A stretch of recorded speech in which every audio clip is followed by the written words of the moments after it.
Hi everybody, today I'm going to show you how to set up one-click recurring BigBlueButton sessions. This will help you not have to make a new session for each on-campus class that you have to put in the date and time of before you start the session. So we're going to start in our Canvas page, and you want to go to the home page and click Edit. Once it's in editing mode, you're going to push Alt-Shift-D.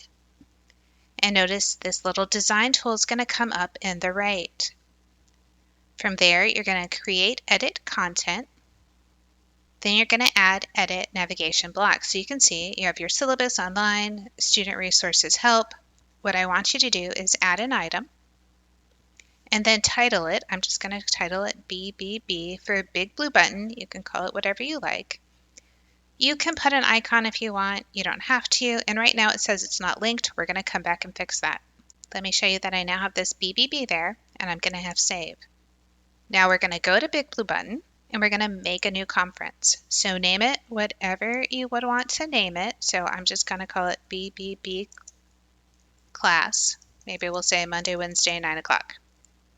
When I get here, duration doesn't really matter. Do not worry about the time limit. You can enable waiting room. I think that's a good idea. Do not add it to calendar. That's an important step. So enable recording, enable waiting room, say create.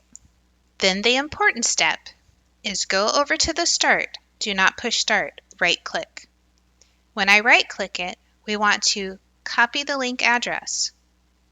We're going to take this address back to the home page. I'm going to click edit. I'm going to highlight the BBB, go to the link, hit external because BigBlueButton is really external, and then I'm going to paste the link I just copied and I say done. Once again, I'm going to go to the bottom and hit save.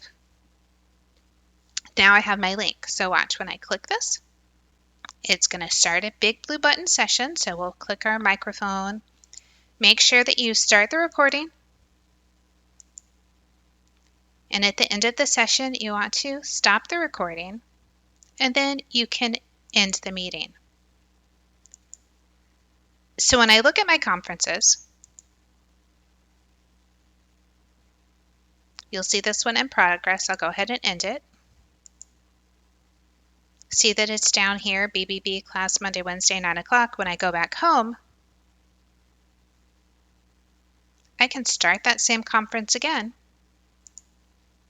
And let me show you, if I go to BigBlueButton, you'll see that conference is in progress. So it'll keep bringing it back up to new conference. This is also where students are going to see the sessions and notice that it did give a date to it. So later when they come back, they'll just click on the name. It'll show them the date of the recording and they can just click it to watch the video.